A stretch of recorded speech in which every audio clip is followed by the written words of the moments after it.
Goldstein. And the other half of my book is about Prohibition, the war on drugs, and she's perhaps my very favorite interview I've had of the entire thing. She's a retired lieutenant and now an executive member of Law Enforcement Against Prohibition. Thank you, honey. Lex was great in interviewing me and also doing the book. Boy, it is hard looking out there and just seeing the lights. So, for those that don't know who LEAP is, I'll just do a very, very brief thing, and then I'm going to talk about my personal epiphany, which involved the death of my brother and what brought me to LEAP.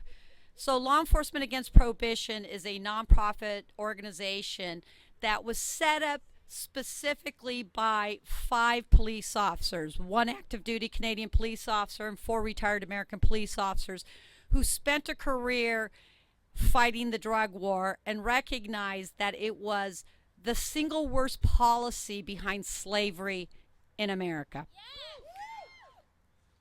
And they set out to change the paradigm in law enforcement. Since 2002, we started with 5 police officers.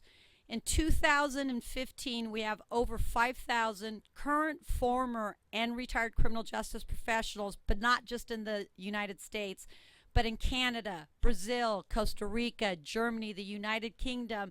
And we have branches that are spreading out across the world, literally, who are joining with us to bring hope and message to the people that in some aspects that we've hurt. So I started in law enforcement in 1983. I retired in 2004 at the height of the drug war. That was my law enforcement experience. And one of the things that I saw in large measure, because I was a child in the 1970s, and in high school I smoked pot, and in my high school every drug was available: cocaine, heroin, LSD, Quaaludes, Doors and Fours, and everybody smoked pot. And I stopped smoking pot when I got out of high school, kind of roughed around for a couple years, and got hired as a police officer at age 21. And when I got hired as a police officer, I was told by the police chief, you know, we're going to hire you despite your significant drug history. And I remember being a 21-year-old going, I smoked pot, okay? And so even with that, though, is I got into law enforcement not to be a drug warrior.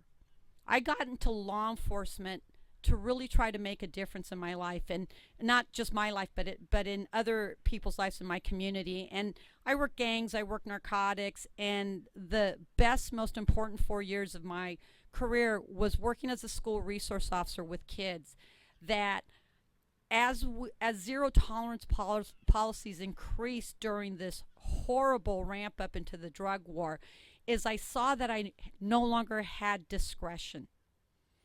And that at one time when I would take kids home to their parents to deal with their issues, I was now forced to arrest them and expel them out of the school. And so I saw the devastation that we did on you, the most important resource in our country, which is our kids. And so at the same time, I had a brother who had a mental health history and was dual diagnosed and started using drugs to self-medicate himself as a kid. And so I had this dichotomy. I had this parallel professional experience where I saw the failure of our policy, and then I had my brother who I was very close to, and I saw that he was criminalized for his drug use because of his mental health illness, and he never received the adequate help that he did. And so he had years of sobriety along with relapses, and it led to his death. And so Law Enforcement Against Prohibition truly believes that it's drug prohibition that causes the harms of drugs. Drug prohibition leads to death, disease, addiction. And for us as law enforcement professionals, we have lost the trust of the people that we have been sworn to serve. And so the system itself has failed you, and it's failed moms like Diane Goldstein.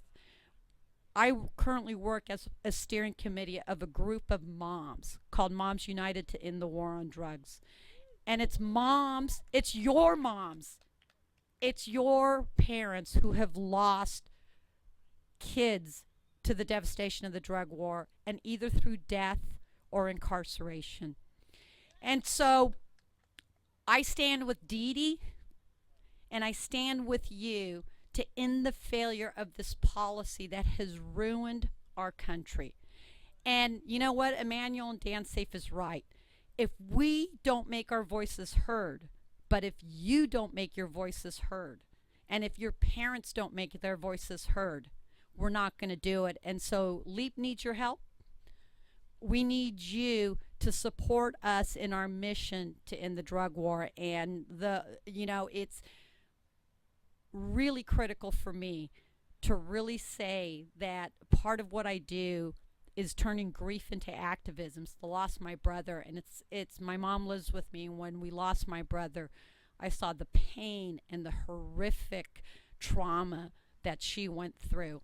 And in my last 5 years, all the research that I've done, my work in LEAP, has led me to believe that it's going to be researchers like Dr. Doblin who are going to help us blow up Schedule 1, where all we have to do is show that there's medical efficacy for psychedelics, peyote, LSD. We have heroin-assisted treatment programs. We just had a legislator out of Maryland literally is introducing an act in Maryland that would provide heroin to heroin addicts in order to save them, and heroin-assisted treatment. And so we're seeing an amazing time in history where we can undo the damage that we wrought the last 40 years. So thank you very much. I'll be at the LEAP booth tomorrow if you guys are at the conference.